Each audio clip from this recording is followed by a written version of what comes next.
So in 1996, Elon Musk moved to Silicon Valley to go and work on electric storage for electric cars. After a while, he tried to get a job at an internet company called Netscape, but he wasn't able to get the job.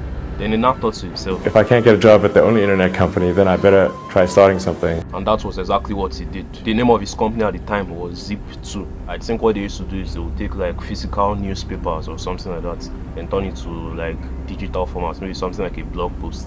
I don't know if blog posts existed back then, but something similar to that process. But the problem with all this was Elon Musk was broke. He had about $100,000 in student debts and he couldn't really afford anything. So he decided, instead of getting an apartment and an office, or just an apartment, he decided to just get an office because an office was way cheaper than an apartment. And he started living in the office. And he just usually went to shower at the YMCA. I think that's a gym or something like that. When we started out at 95, we literally, at the beginning, we had one computer, which would be the web server during the day, and then at night I'd program on it. It's cheaper to rent the office than to rent an apartment, so we just rented the office and slept in the office and showered at the YMCA. Showered at the YMCA. And for me, the worst part was eating at Jack in the Box 3 times. Yeah. I remember the one time I was literally at Jack in the Box. Hopefully you guys aren't, whoever's from the company's not here. And it was one of those like 3 a.m. things, and I took a milkshake and I was so tired, and there was something in the milkshake. And I literally went like this.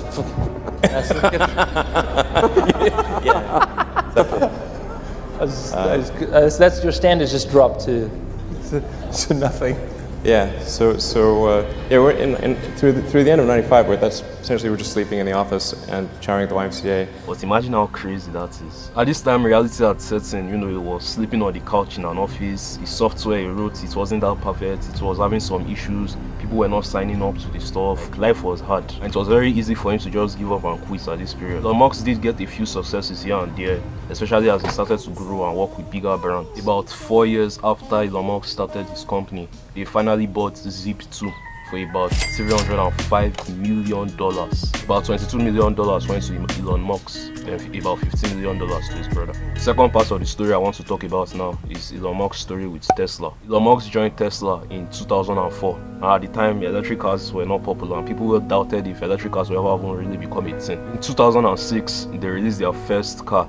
It was called the Roadster, and this car was supposed to be a high-performance electric sports car that was able to challenge the traditional gasoline cars. But the process was troubled with cost overruns, technical difficulties, delays. Like the Roadster's production faced significant setbacks, and it was really struggling to meet delivery deadlines. Elon Musk invested a significant portion of his money just to try to keep Tesla afloat, and he actively participated in design and engineering processes, working alongside the Tesla team just to try to overcome the technical challenges. With Tesla, the fact that I invested all the money I had, literally I had to borrow money from friends to pay the rent in 2008. So the fact that I was all in, I think, was made a huge difference to the investors, to convince them to invest in Tesla. As if that was not enough, all the other car companies were looking down on Tesla because they never saw Tesla really amounting to anything. He faced many legal battles and regulatory challenges as he fought to establish Tesla's right to be able to sell cars directly to consumers and bypass the traditional dealership work. All these battles took a huge toll on the company's resources and required considerable legal and lobbying efforts. Tesla also faced financial difficulties. The cost of producing electric cars was crazy high, and they just didn't really have the cash for that. Elon Musk had to navigate multiple funding rounds, secure investments, and convince investors to believe in Tesla's vision, despite the uncertainties surrounding the electric car world. Tesla faced production bottlenecks, quality control issues, and struggled to meet delivery targets for its vehicles. Elon Musk slept on the factory floor during the early days of the Model 3 production, just to be there to address the challenges that were going to arise. Tesla really faced a severe threat of death due to the Model 3 production ramp. Essentially, the company was bleeding money like crazy, and if we didn't solve these problems in a very short period of time, we would die. And it was extremely difficult to solve them. How close to death did you come? Within single-digit weeks. 22 hours a day, or like how many hours? Just working, so 7 days a week, sleeping in the factory. I worked in the paint shop. General Assembly, body shop. Despite all this craziness, Elon Musk's determination and leadership helped Tesla overcome its obstacles. The company gradually improved its manufacturing processes, expanded its product lineup, and developed cutting-edge battery technology. The company had its big break from the launch and success of the Model 3. As of today, Tesla is now one of the biggest companies in the world, and its success has paved the way in the entire automotive industry. And now, other manufacturers are making electric cars. So now, what are the lessons we're able to learn from this story? The first lesson I think we can learn from this is you have to love what you do. It doesn't necessarily mean you have to love it the way you enjoy playing video games or watching TikTok or whatever, but you have to just deeply care about your work. Really liking what you do, whatever area that you get into. Given that, even if you're the best, there's always a chance of failure. So I think it's important that you really like whatever you're doing. If you don't like it, life is too short. I'd say if you like what you're doing, you think about it even when you're not working.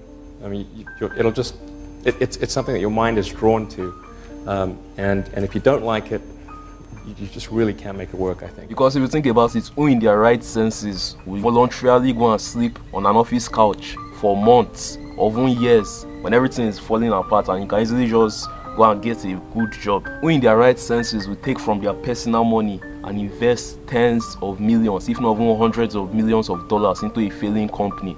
Especially when you had millions in the bank, you can just go and retire and do whatever you want to do with your life. Like, why stress yourself? Like, if it were me, after that first 22 million that I got, me, I don't finish, or like I don't retire. Like, why keep going? Why continue to stress yourself? I think that's where the love for what you do comes in. Because if you are really passionate and if you really care about your work, you'll be able to go that extra mile no matter what. Despite all this failure, all these uncertainties, all these dark times, it's that obsession, that love, that passion that kept him going. The second lesson is you have to work crazy hard.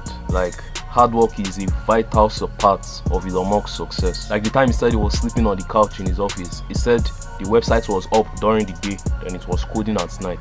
Just imagine doing like that almost every day for like months or even years. At the beginning, we had one computer which would be the web server during the day, and then at night I'd program on it.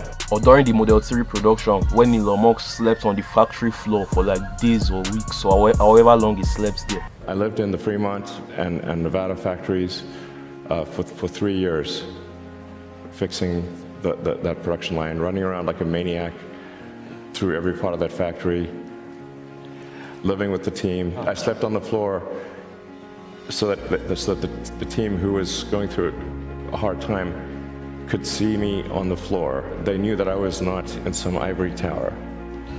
Whatever pain they experienced, I had it more. He openly even said it in an interview that all those hard work hurts his brain. Imagine that, working so hard that your brain starts to hurt. Worry about yourself imploding, like it's just too much? Absolutely. No one should put this many hours into work. This is not good. And people should not work this hard. They should not do this. It's very painful. Painful in what sense? It hurts my brain and my heart. It hurts. This is not recommended for anyone. I just did it because if I didn't do it, then Tesla, good chance Tesla would die. The point I'm trying to make is not that you should go and sleep on the factory floor or you should hurt your brain. The point I'm trying to make is that whatever you are doing, you cannot just do your best. You have to do above and beyond. You have to give 110%. You have to work so hard that people around you will see you and think you are crazy. You have to do that type of hard work and do it in whatever area in your life you are now, whether that's school, that's your job, whether that's your business, even something like your fitness, all those type of stuff. You have to put in your best efforts. You have to show up. The third and probably the most hardest of them all is you have to believe in your vision. How do you believe in your vision when all that you see around you is more failure, more error, more disasters, more bankruptcy? Like, how do you even get hope to see a light at the end of the tunnel when there is no light anywhere? I honestly don't know how Elon Musk did it. He really has a very strong determination and belief, but you just have to find a way to really believe in what you do. Do you think I need to pack this in? Never. Why not? I don't ever give up. You have to find a way to believe that it will all play out eventually. You have to put everything you've got, whether that's money, time, energy. You have to put every single thing into what you are doing and believe it will work out eventually. Of course, this is not the whole story of Elon Musk. There are still a lot more stories of him and a lot more lessons we can learn from him. And obviously, Elon Musk is not perfect. There are so many flaws in his life. But I think there are many valuable lessons we can learn from him that will help us to achieve our goals.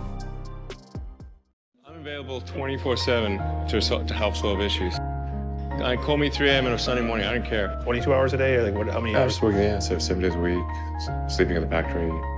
I worked in the paint shop, general assembly, body shop, and then just work like hell. I mean, you just have to put in 80 to 100 hour weeks every week. When you had that third failure in a row, did you think, I need to pack this in?